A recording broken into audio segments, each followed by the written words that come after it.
Jangan lupa subscribe YouTube channel Metro TV News dan jangan lupa nyalakan notifikasinya.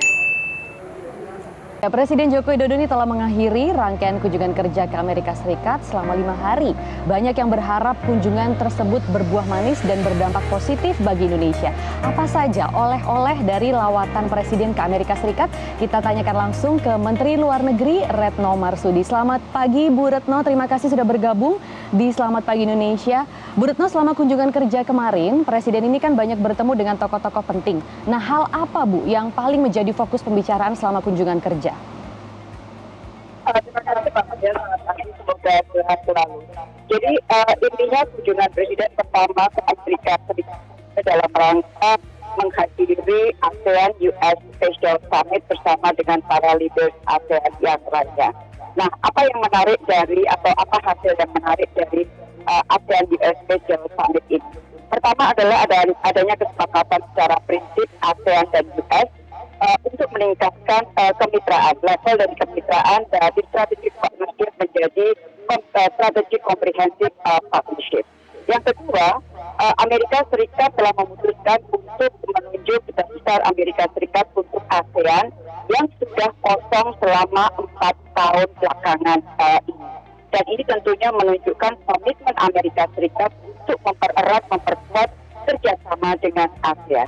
Kemudian yang ketiga adalah komitmen kerjasama di berbagai bidang, termasuk di bidang kesehatan, transisi energi, lingkungan hidup, dan juga pengembangan sumber daya manusia. Jadi dalam konteks ASEAN, itulah hasil dari ASEAN US Special Summit. Di samping menghadiri ASEAN US Special Summit, Bapak Presiden juga melakukan beberapa pertemuan antara lain dengan business, private sector, baik secara bilateral maupun dalam konteks ASEAN yang tadi disebutkan adalah dalam konteks dengan ASEAN misalnya, dan juga dalam konteks ASEAN dengan pebisnis besar ASEAN. Mbak Maria. Baik, Bu Retno, dari semua pembicaraan tersebut kerjasama mana nantinya yang paling akan diperhatikan dari pemerintah Amerika Serikat ke negara-negara ASEAN, Bu? Dan juga kami dengar ada investasi bahwa pemerintah Amerika Serikat siap memberikan dukungan senilai 60 juta dolar begitu untuk investasi di Indonesia. Nah, nanti bagaimana realisasinya, Bu? Jadi dari hasil KTT tersebut ada sebuah joint vision, jadi pernyataan visi bersama para pemimpin ASEAN dengan Amerika Serikat. Nah, kalau kita lihat dari pernyataan tersebut, maka ada beberapa kerjasama yang akan ditindaklanjuti oleh ASEAN dan Amerika Serikat. Pertama adalah mengenai masalah kesehatan. Kesehatan ini sangat penting sekali dan dalam konteks G20, isu kesehatan ini juga merupakan salah satu prioritas dari presidensi Indonesia. Kemudian yang kedua adalah penguatan kerjasama maritim. Tadi yang disebut 60 juta dolar itu adalah untuk penguatan kerjasama maritim, antara lain untuk Coast Guard, kemudian penanggulangan island facing, dan sebagainya. Kemudian yang ketiga adalah konektivitas antar masyarakat atau people to people connectivity. Ini lebih kepada upaya untuk mendekatkan masyarakat kedua negara dengan capacity building, pelatihan, dan lain-lain. Kemudian yang selanjutnya adalah dalam isu climate change. Terdapat komitmen kerjasama pemenuhan apa yang dinamakan Nationally Determined Contribution atau NDC, antara lain di bidang transisi energi bersih melalui pendanaan dan transfer teknologi. Dan juga tentunya isu yang terkait dengan preserving peace dan building trust. Jadi itu kira-kira prioritas-prioritas kerjasama yang tentunya akan kita tindak lanjuti di masa mendatang, Mbak Maria. Baik, Bu Retno, bagaimana dengan konflik di Ukraina? Bagaimana pembahasan dan juga upaya ASEAN dan Amerika Serikat untuk menjaga kawasan Indo-Pasifik dari pertemuan kemarin, Bu? Pertama mengenai Indo-Pasifik, saya kira selama pertemuan suara ASEAN atau pesan ASEAN sangat jelas. Ingin menjadikan Indo-Pasifik sebagai kawasan damai, stabil, dan makmur. ASEAN selalu menekankan pentingnya kerjasama yang konkret, yang saling menguntungkan, inklusif di Indo-Pasifik. Dan pada saat kita bicara Indo-Pasifik, maka ASEAN telah memiliki apa yang dinamakan ASEAN Outlook of the Indo-Pacific, dan ini akan terus harus diutamakan dan disinergikan ASEAN dengan negara-negara mitra lainnya.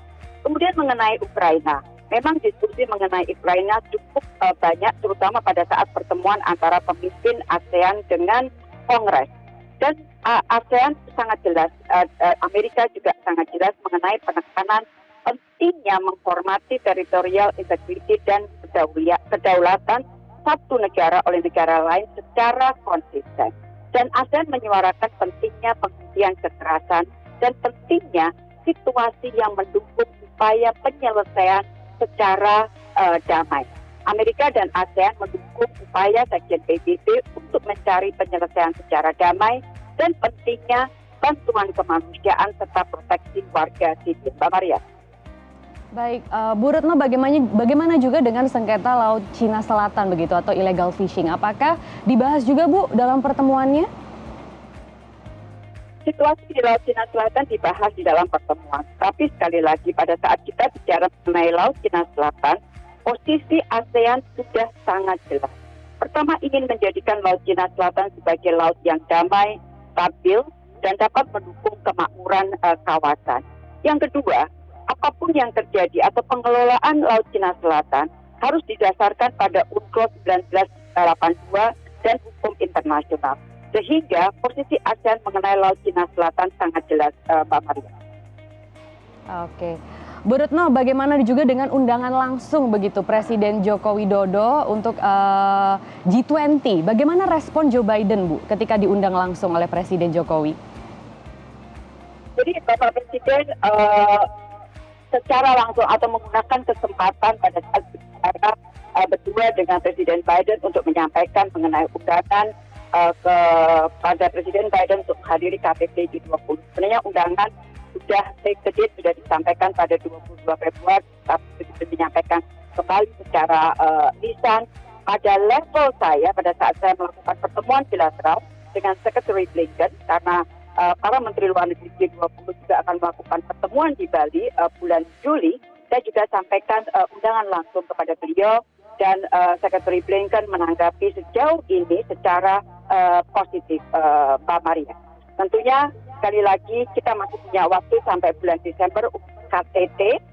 Situasi kita tahu semua bahwa situasi kita menghadapi situasi yang tidak mudah, tapi sekali lagi Indonesia akan terus berbicara dengan semua negara anggota G20, dan dari pertemuan saya dengan para Menteri Luar Negeri G20 tampak komitmen dari G20 untuk tidak break the G20. Bu Retno, adakah pesan khusus dari pemerintah Amerika Serikat untuk pelaksanaan G20, Bu?